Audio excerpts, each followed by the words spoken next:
अस्सलाम वालेकुम dear students, this is एहसान सालार एक दफ़ा फिर नए लेक्चर के साथ इनडेफिनेट की आज टेंसेस को बाकायदगी इसके आगाज़ करने जा रहे हैं। प्रीवियस लेक्चर में हमने देखा था कि प्रेजेंट इनडेफिनेट को इनडेफिनेट क्यों कहा जाता है। इस पर एक डिटेल वीडियो है, अगर वो नहीं देखे है फर्स्ट ऑफ ऑल काइंडली आप वही वीडियो देख ले, तब आपको जो है क्लियर होगी इसकी meaning that why do we call indefinite, हम इसको इनडेफिनेट क्यों कहते हैं। मैंने उसको डिटेल में मार्क किया था कि इनडेफिनेट का मतलब कुछ जो आपके साथ फिक्स ना हो, कुछ जो आपके साथ एकदम से क्लियर ना हो। लेकिन इनडेफिनेट में जब मैंने स्टेटमेंट्स लिखा था तो वहाँ पे आपके साथ पर्सन भी मालूम था, वहाँ पे आपके साथ एक्शन भी मालूम था, वहाँ पर आपके साथ टर्म भी मालूम था। फिर इसको इनडेफिनेट क्यों कहा जाता था उसको प्रीवियस वीडियो में हम डिटेल में देख चुके हैं। आज हम शुरू कर रहे हैं इनडेफिनेट टेंस को, इसके रूल्स देखेंगे। Where do we use it, how do we use it, why do we use it and when do we use it, इन सब WH वर्ड्स का आंसर आज के इस वीडियो लेक्चर में। So without wasting a time, let's start the class of the today, that is the present indefinite। ठीक है, indefinite कहाँ कहाँ पर यूज होता है पहले इसको जरा देख लेते हैं। ठीक है, फर्स्ट ऑफ ऑल ये आपकी रूटीन के लिए यूज होता है। ठीक है, अब अक्सर लोग यहाँ पे कंफ्यूज हो जाते हैं, वो कहते हैं डेली रूटीन के लिए।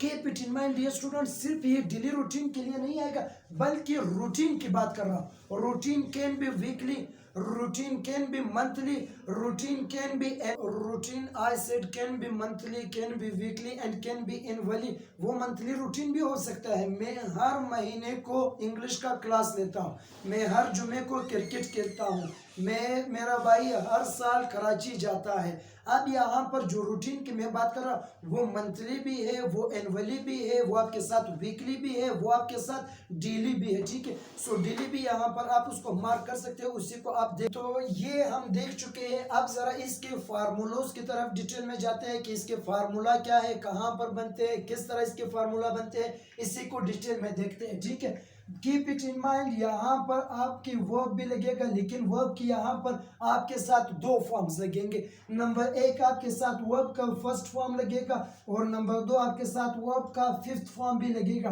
फिफ्थ फॉर्म उसको कहा जाता है यानी SES वाला फॉर्म। ठीक है, तो यहाँ पे प्रेजेंट इंडेफिनिट में आपके साथ वर्ब की दो फॉर्म्स लगते हैं। नंबर एक first form and the second is fifth form of verb. ठीक है, फिफ्थ फॉर्म कहाँ पर लगता है, ये आपका सिंगुलर वर्ब के साथ लगता है। ठीक है, सिंगुलर वर्ब के साथ लगता है। और फर्स्ट फॉर्म जो है वो आपका किसके साथ लगता है, प्लूरल के साथ लगता है। यानी अगर आपका प्लूरल सब्जेक्ट हो तो वहाँ पे आपके साथ वर्ब भी प्लूरल होनी चाहिए, अगर आपका सब्जेक्ट सिंगुलर हो तो वहाँ पे आपके साथ वर्ब भी सिंगुलर होनी चाहिए। ठीक है, और इसी की जो हेल्पिंग वर्ब्स है वो मार्क करके देखते हैं। वो क्या है आपके साथ, नंबर एक डू है और द सेकंड वन आपके साथ डज है। ठीक है, ये डू इसका फर्स्ट फॉर्म है और ये डज जो है वो इसका कौन सा फॉर्म है, ये इसका फिफ्थ फॉर्म है यानी पांचवा फॉर्म है। ठीक है, अब जो सिंपल सेंटेंसेस है, सिंपल सेंटेंसेस में हम जो है क्या यूज करते हैं, हम simple form subject and verb object को सेलेक्ट करते हैं। हम वहाँ पे हेल्पिंग वर्ब्स यानी डू और डज को in simple sentences we don't use. ठीक है, चलिए जी अब इसी के फार्मूला उठा करके देखते हैं। पहले मैं इसका फार्मूला लिखता हूँ, कौन सा फार्मूला है, सिंपल फार्मूला है। अब सिंपल फार्मूले से मुराद क्या है कि आपके साथ सब्जेक्ट होनी चाहिए प्लस वर्ब की फॉर्म होनी चाहिए। वर्ब की फॉर्म V1 भी हो सकती है और वर्ब की फॉर्म आपके साथ V5 भी हो सकती है। V1 तब होगा जब आपका जो आपका सब्जेक्ट है वो अगर प्लूरल हो जाए, और V5 कब होगा जब आपके साथ सब्जेक्ट वो आपके साथ सिंगुलर आ जाए। ठीक है, आफ्टर दैट विदाउट एनीथिंग आपको कोई सा भी ऑब्जेक्ट मार्क करना है, प्रोवाइडेड दैट अगर आपका ऑब्जेक्ट किस तरह यूज, सब्जेक्ट आपका वर्ब ट्रांजिटिव यूज हुआ हो। अगर वर्ब ट्रांजिटिव था तो उसके बाद ऑब्जेक्ट लगेगा, अगर वर्ब इंट्रांजिटिव था फिर उसी स्टेटमेंट्स में आपके साथ ऑब्जेक्ट लगाने की जरूरत नहीं है। ठीक है, ये यहाँ पर आ गए। अब वर्ब की ये फिफ्थ फॉर्म से मुराद क्या है, वर्ब की फिफ्थ फॉर्म से मुराद ये कि आपने यहाँ पे प्ले लिख लिया, आप इसके साथ या तो आप S ऐड कर ले, ES ऐड कर ले या IES ऐड कर ले। अब इनमें से कोई भी अगर आप फर्स्ट फॉर्म के साथ ऐड करते हैं तो वो आपके साथ वर्ब का फिफ्थ फॉर्म बन जाता है। मैं यहाँ पे आपके साथ लिखता हूँ गो। अब ये जो है आपके साथ फर्स्ट फॉर्म यानी V1 है, इसके साथ अगर आप S लगाते हैं, ES लगाते हैं या IES लगाते हैं तो वो आपके साथ वर्ब का फिफ्थ फॉर्म बन जाता है, ठीक है। वो लेटर ऑन इन डिटेल देखेंगे कि कहाँ पे आपने जो है वो एस लगाना है, कहाँ पे ES लगाना है, कहाँ पे IES लगाना है। अब जरा एक सिंपल से सेंटेंस को मार्क करके देखते हैं। नंबर 1। और दूसरी बात यहाँ पे मैं उर्दू से भी इसका थोड़ा सा शॉर्ट सा डिस्क्रिप्शन दे सकता हूँ, उसको थोड़ा सा इजी बनाने की कोशिश करूंगा कि अमूमन देखिए मैं हर बार की बात नहीं करूंगा, अमूमन जब आपकी उर्दू की स्टेटमेंट्स वो ता है, ती है, या ते है, या ताहू पर खत्म हो जाए, एंड हो जाए, वाइंड अप हो जाए, तो वो कंसिडर किए जाते हैं as a present indefinite tense के सेंटेंसेस। क्या है इसकी उर्दू पहचान? कीप इट इन माइंड, ये आपका सिर्फ 90% काम करेगा, 100% काम नहीं करेगा कि जिस उर्दू जुमलों के आखिर में ता है, ती है आ जाए। 90% काम करता है, so it can be more easy for you to understand what are we trying to say, ठीक है। सो उर्दू जुमलों की ये आखिर में अगर आपके साथ ता है आ जाए, या आपके साथ ती है आ जाए, या आप लिखते हैं था हूँ आ जाए इस तरह से, या आपके साथ ते है आ जाए, कुछ भी इस तरह से आ जाए, तो वो कंसिडर किया जाता है 90% एज द स्टेटमेंट और the sentence of the present indefinite, ठीक है। एग्जाम्पल से उठाता हूँ, मैं स्कूल जाता हूँ, वो सुबह उठती है, हम लोग खाना खाते हैं, हम सुबह 6 बजे उठते हैं, मैं क्लास लेता हूँ, वगैरह वगैरह। ये जो उर्दू की स्टेटमेंट्स आपके ख़त्म हो रहे, तो 90% वो था है, थी है, या था हूँ पर ख़त्म हो रहे, सो इसको हम प्रेजेंट इंडेफिनिट टेंस के सेंटेंस की कैटेगरी में रखेंगे, ठीक है। उर्दू का एक स्टेटमेंट लिख लेते हैं, मैं कहता हूँ कि अली स्कूल जाता है, अली स्कूल जाता है। अब ये जो स्टेटमेंट है ये आपके साथ प्रेजेंट इंडेफिनिट टेंस की कैटेगरी में बनता है। ये इंडेफिनिट क्या था, प्रीवियस लेक्चर में हम उसको डिटेल में देख चुके हैं, ठीक है।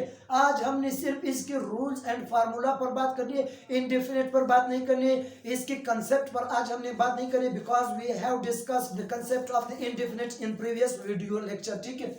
अब जब अली स्कूल जाता है तो कीप इट इन माइंड, यहाँ पे ये जो आपका सब्जेक्ट बनेगा वो अली है। अब जो ये आपके साथ अली है वो क्या है, आपके साथ सिंगुलर सब्जेक्ट है, ठीक है। जब वो सब्जेक्ट सिंगुलर आ जाए तो मैंने बताया था कि वहां पे आपने कौन सी फॉर्म लगानी है, वर्ब की फिफ्थ फॉर्म लगानी है। फिफ्थ फॉर्म से मुराद फर्स्ट फॉर्म ऑफ वर्ब होनी चाहिए, उसके साथ या तो एस होगा, या ES होगा, या IES होगा, इनमें से कोई एक आपके साथ बनेगा, ठीक है। अब अली है तो मैं यहाँ पे जाने के लिए गो आता है, ठीक है। इसको लेटर ऑन देखेंगे कि मैंने यहाँ पे इसके साथ ES लगाया, अली गोस। क्यों ES लगाया, थोड़ी से बाद में वहां पे एक्सप्लेन करके देखते हैं। अभी सिर्फ फार्मूले के अकॉर्डिंग मैं स्टेटमेंट को बनाने की कोशिश करूंगा। अली आपके साथ सब्जेक्ट है, सब्जेक्ट किस तरह से है, सिंगुलर सब्जेक्ट है, तो वह भी आपके साथ सिंगुलर होनी चाहिए। अब यहाँ पे देखें, यहाँ पे इस गोस को एज अ इंट्रांजिटिव यूज किया गया, इस वर्ब को ऑब्जेक्ट की जरूरत नहीं है, ठीक है। जब ऑब्जेक्ट की जरूरत नहीं है तो डायरेक्शन बताने के लिए हम प्रीपोजिशन लगाते थे। ये आपके साथ टू आ गया, अब कहाँ जाता है, टू स्कूल जाता है, ये आपके साथ स्कूल बन गया।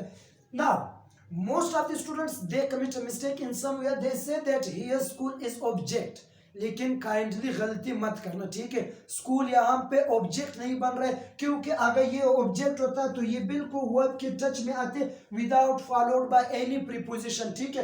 तो यहाँ पे ये ऑब्जेक्ट वर्ब का नहीं बल्कि ये ऑब्जेक्ट प्रीपोजिशन का बन रहा है। मैंने बताया था कि वर्ब भी ऑब्जेक्ट ले सकता है, आपका प्रीपोजिशन भी ऑब्जेक्ट ले सकता है। तो यहाँ पे इस गोस को एज अ इंट्रांजिटिव यूज किया गया है, ठीक है। सो अली गोज टू स्कूल। आप देखते हैं कि कहाँ पे आपका ES आता है, कहाँ पे S आता है, एंड कहाँ पे आपके साथ IES आता है। जरा इसको यहाँ से देखते हैं, ठीक है। The very first one is with you, that is IES, second आपके साथ है ES, और जो लास्ट वन है आपके साथ S, ठीक है।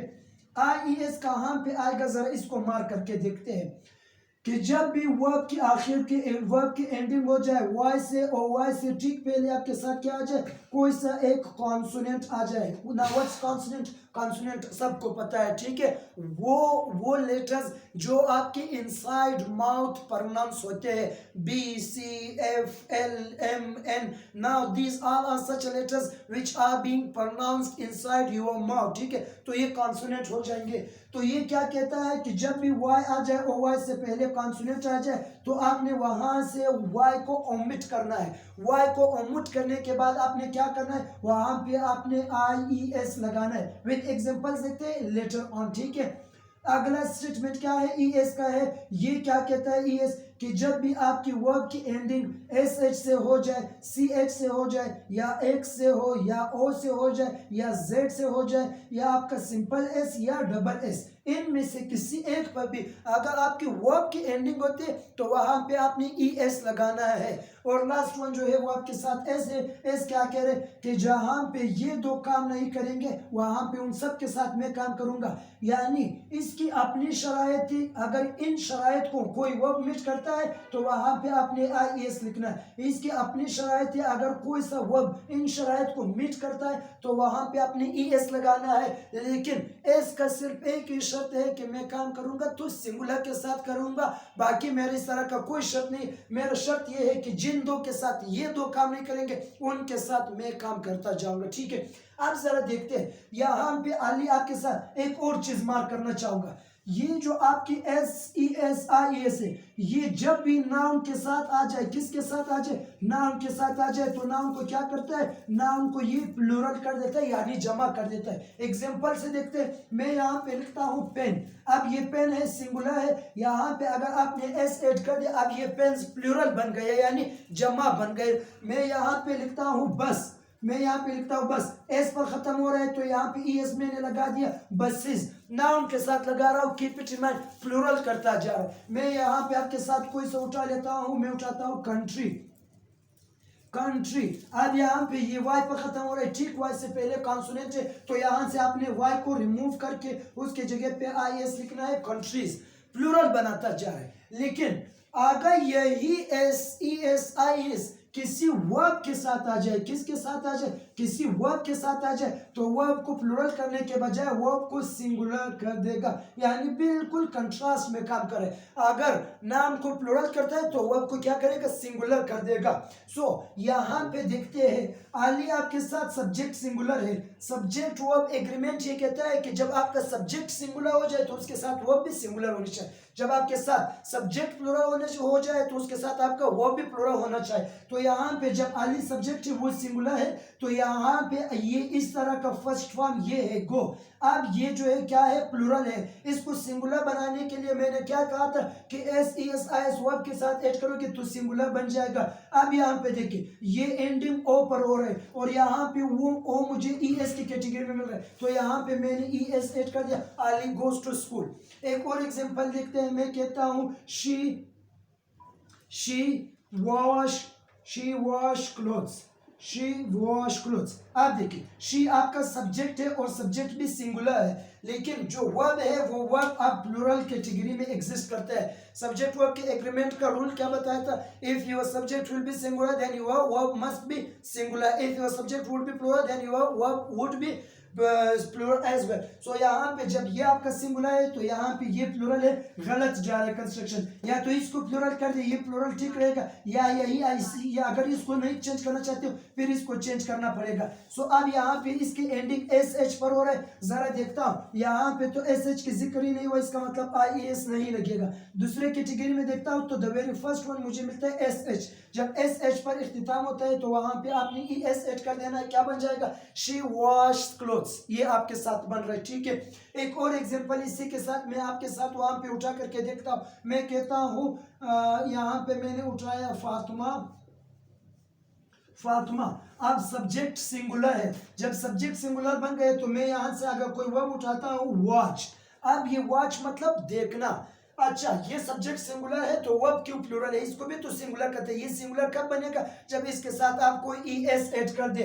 तो देखते हैं कि ई एस आएगा, आई एस आएगा या एस आएगा। आई एस कहता है कि वाई आना चाहिए, यहाँ पे वाई है ही नहीं, इसका मतलब आई एस नहीं लगेगा। दूसरे में देखते हैं तो ये बिल्कुल द सेकंड वन जो मुझे मिलता है सी एच पर इख्तिताम होता है, ये आपका सी एच है तो यहाँ पर आपने क्या ऐड कर देना है, ई एस ऐड कर देना है, फातिमा वॉच बन जाएगा, ठीक है, फातिमा वॉच। अब यहाँ पे इसको एज अ ट्रांजिटिव यूज किया गया तो इसके बाद आपका ऑब्जेक्ट आ जाएगा टीवी, फातिमा वॉच टीवी।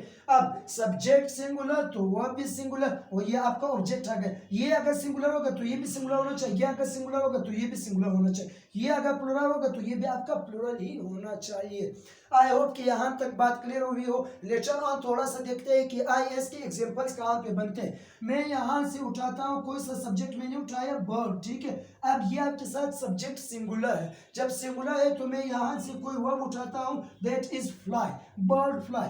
अब वर्ब की एंडिंग किस पर हो रहा है, वाई पर हो रहा है। वाई से ठीक पहले एल है और एल को हम कॉन्सोनेंट की कैटेगरी में मानते हैं, ठीक है। तो रूल क्या कहता है कि अगर वाई आ जाए, वाई से पहले कॉन्सोनेंट आ जाए, सो वाई को रिमूव करके उसकी जगह पे क्या आ जाएगा, IES आ जाएगा। अब यहाँ से अपने इस वाई को रिमूव करके उसकी जगह पे क्या लिखना है, IES आ जाएगा, बर्ड फ्लाइज। लेकिन अभी अगर मैं बर्ड से पहले एस लगाता हूँ, इसको अब मैंने प्लूरल कर दिया, अब ये सिंगुलर है ना, कंस्ट्रक्शन फिर गलत बन रहा है। तो जब इसके साथ नाम के साथ आपका SES आ जाए, तो फिर आपको वर्ब जो है वो प्लूरल उठाना है, और ये प्लूरल कब बनेगा, जब आप उसके साथ कोई SES नहीं लगाते हैं, ठीक है।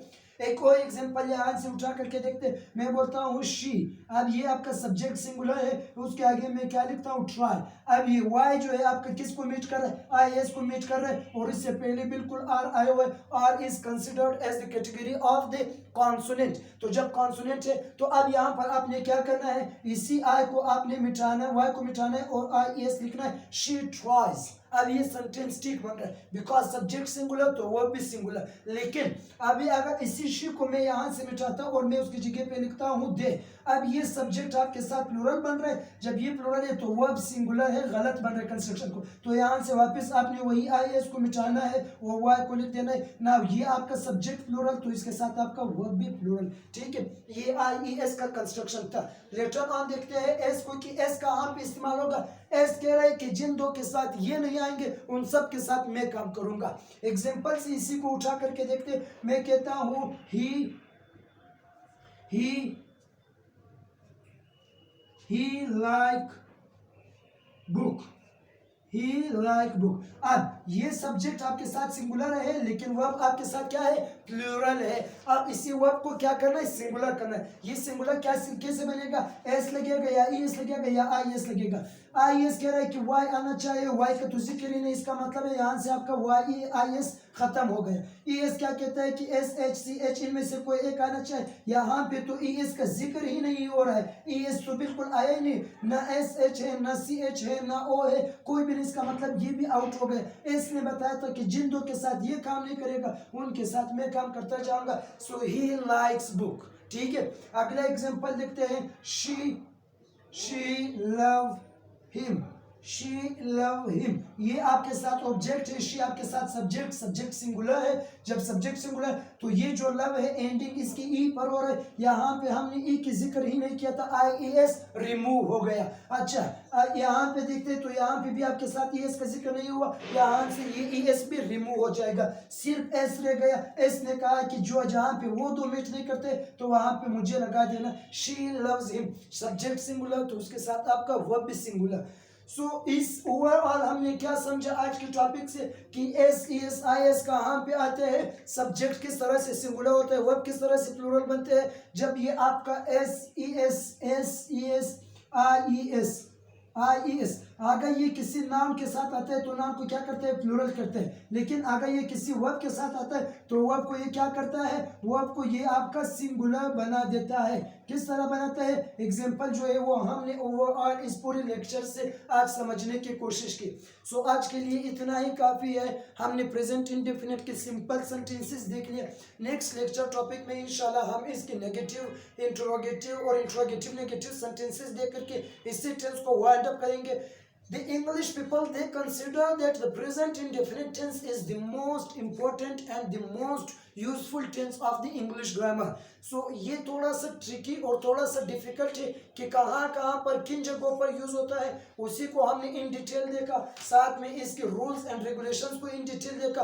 दो वीडियो में आज तक की हमने सिर्फ ये कवर किया कि इंडेफिनिट को इंडेफिनिट क्यों कहा जाता है, उसके बाद आपका SES IS कहाँ पर आता है, वर्ब किस तरह से सिंगुलर बनते हैं, वर्ब किस तरह से प्लूरल बनते हैं। इन नेक्स्ट वीडियो लेक्चर इंशाल्लाह we are going to see the negative, interrogative and interrogative negative sentences of the present indefinite tense.